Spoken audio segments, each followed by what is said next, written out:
It's Rosh Chodesh Elul. That's right. By the way, I had a conversation with Nader Bolour just a few moments ago because he's standing by to join us on the air. He tells me that he was in a Minyan this morning in Englewood, New Jersey, where I have to assume Shachar started around 5:30. And about 50 people were there, which is unbelievable. Kol hakavod to those who are getting up early in order to daven Vatikin, to daven, to be at the proper place at Shmona Esrei when the sun comes up. Pretty amazing. Really amazing. Anyway, tomorrow, Rosh Chodesh Elul will help everyone prepare for Rosh Hashanah and for Chodesh Tishrei at a beautiful Rosh Chodesh Tefillah. Followed, of course, as you would imagine, by a siyum and a massive breakfast and party. It's all happening out in Great Neck. They're literally going to daven at 5:35 in the morning. And I saw Nader Bolour the other night, and I said to him that it's Chodesh Elul. You've got to strike the fear in the people. And he said, no. We're not going to talk about fear. You know, there are different approaches to Elul. There are those rabbis who emphasize the fear, and there are those rabbis who emphasize the love and openness that the one above has for his people. And then I said to him, wow, Sunday, this coming Sunday, the 5-week Sephardic Slichot will begin. And I reminded him that the Ashkenazim only have 2 weeks of Slichot. And he had a very witty response, which he might share with us this morning. Nader Bolour, a pleasure to welcome you back to JM in the AM. Oh, there we go. Pleasure to be with you, Nachum. Thank you for always doing this for Am Yisrael. Can I reveal what your witty response was when I said that the Sephardic... As long as everyone who's Sephardi has the humor. Yes, in a very humorous manner, Nader's response was, well... there are a lot more sins in the Sephardic community. You guys don't sin as often. And obviously he was kidding, folks. But it is a 5-week slichot. Chabad has 1 week. Ashkenazim have 2 weeks. And I've got to say, kol hakavod, Nader. We'll talk about Rosh Chodesh in a moment. But 5 weeks of slichot is a commitment. It is no matter what minyan you're at. It is a commitment that it takes time, and it's a big effort. And I guess if you grew up with it, obviously you're used to it. But nonetheless, it's it's something that's really admirable because you're not just getting ready for the brand new year a week before Rosh Hashanah like we do. You're getting ready for the brand new year an entire month before Rosh Hashanah. And I would assume that Slichot helps you prepare for the brand new year. That's definitely one way of looking at it, but we could look at it in a different perhaps way to make it more comfortable and more exciting and passionate. And that's Hashem's commitment to us for these 5 weeks, to come to the field, to say, hey, I love you. I just want to be with you all the time. And okay, let's spend that extra 40 minutes, 45 minutes every morning together, preparing together for the coming of the new year, for Yom Kippur. So it's a togetherness with Hashem. It's a connectedness. It's not just our commitments, but Hashem is committing himself to us. Kol hakavod. Kol hakavod. I said that this morning you would give a little pep talk to those who think about praying every morning Vatikin, who think about joining people like yourself. And this time of year, it's really early, obviously. If Vatikin is extra special every day, how much more extra special is it in the month before Rosh Hashanah? So, every Rosh Chodesh represents renewal. Just like the moon is renewing, Hashem's commitment to us is being renewed. Our commitment to Hashem, our commitment to ourselves, to finding the emunah within ourselves is being renewed.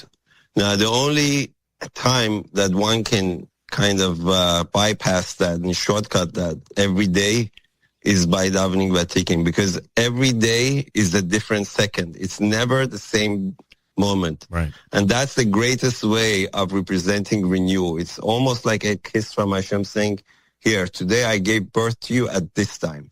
And when I gave birth to you, when you were created, I was there with you because you were there for me when I said, I want you at this time exactly.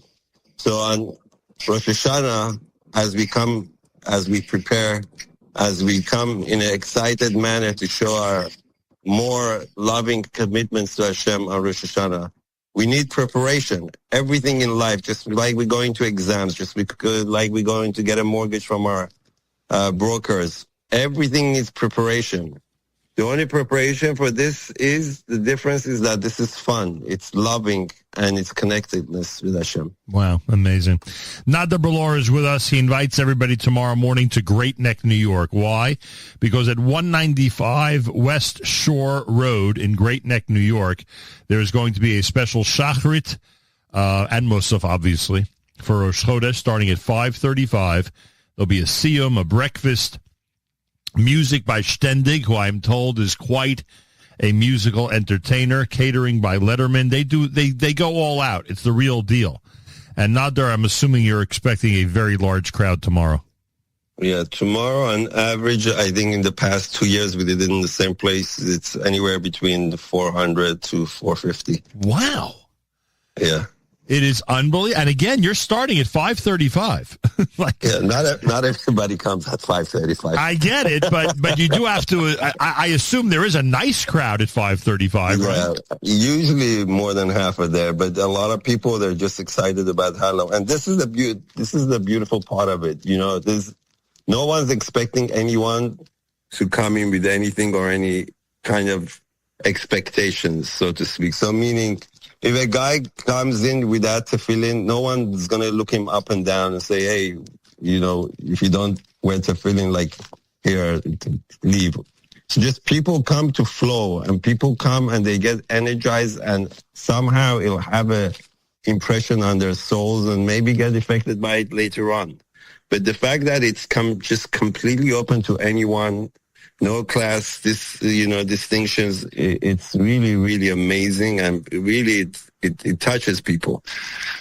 Frankly, if you didn't have that type of attitude, if you didn't have that welcoming atmosphere, you wouldn't be having 400 to 450 people. I mean, that's one of the reasons you have such a big crowd, because everybody feels welcome. They all feel part of it. Baruch Hashem, yes. So is Ständig going to do Hallel? Is that how it works? No, so Ständig is a musician. He is a keyboard and a DJist. And my son, who's an amazing musician on his own right, Bolour, he's actually a very successful rabbi in Great Neck. He's got his audience is the young people. He does a lot of kiruv. So he's going to be actually doing the singing. Holy cow, he'll be doing Hallel? Yeah, he'll be doing Hallel, and the musician is going to be supporting him, but he's an amazing musician. Well, he's an amazing musician, and he's an amazing guy. I know him really well, and I don't know, maybe we need to take off tomorrow morning. Maybe this is where I finally get my exemption from being at JM and the AM on a Friday. It's a big treat, folks. Rabbi Bolour is going to be conducting Hallel. It's a big treat. Lots of treats. The siyum, the party, the breakfast. It's all happening at the Aryeh compound, 195 West Shore Road in Great Neck. Shouldn't be much traffic at that time of day, so no matter where you're coming from, enjoy the incredible celebration together, and, of course, the musical Hallel. It all starts at 5:35 tomorrow morning, Great Neck, New York. Nader Bolour, is there anything else people need to know? Yeah, usually on Elul, by the way, we welcome a lot of ladies and young ladies as well. So really, the emphasis is on having the women join us and be part of the celebrations. Literally open to everybody. Absolutely. Who has taken upon the task to blow the shofar tomorrow morning? Mr. Michael Aryeh, who's one of the owners of the house. There you go. Yeah. All right. So I see you've assigned everything. It's all taken care of. Yes. Baruch Hashem. And I'm going to assume that the breakfast menu is quite extensive and quite impressive. You have no idea. Yes. Nothing to worry about, huh? Nothing to worry about. Thank God. You've taken care of everything. All right, everybody. Do your best to be there. It's an amazing injection for the soul as we get closer and closer to the brand new year. Participate in the massive Rosh Chodesh Elul Tfilah, 5:35 a.m. tomorrow morning, out in Great Neck, 195 West Shore Road, with music, delicious breakfast, siyum, and much, much more. It's a big celebration. Bring everybody. Men and women are invited. And again, it's happening with Shachar starting at 5:35. And we should mention, Nader, there will not be one for Tishrei, so people should take advantage now. Absolutely. Yes. People have other plans. What do you do Rosh Hashanah morning? You also daven Vatikin on Rosh Hashanah morning? Every morning. There's no exceptions. Yeah. So I guess Rosh Hashanah is going to start around 6. I mean, no, even earlier. It might start even earlier than 6 a.m. No, I start at around 10 to 6. Wow. But yeah, Baruch Hashem. But there's a lot of people who don't usually actually pray Netz that make sure to daven Netz on Rosh Hashanah. Just like before, you want to go to a king, you know? Yeah. Once a year, you're being judged, so you want to make sure that you come on time, the time that he wants you to come. And Yom Kippur, certainly, right? Yeah. Amazing. Thank God. Kol hakavod to you. A big thank you on behalf of all the hundreds that are coming and all the inspiration you're giving to so many. Big Yasher Koach and Chodesh Tov, and I hope it's a great success tomorrow. Thank you, and shkoach to you for spreading it. A pleasure. There he is, Nader Bolour. Take advantage, everybody. It will be, no doubt, an extremely, extremely inspiring morning tomorrow out in Great Neck, to say the least. More coming up. You're listening to a Thursday morning Rosh Chodesh at JM in the AM.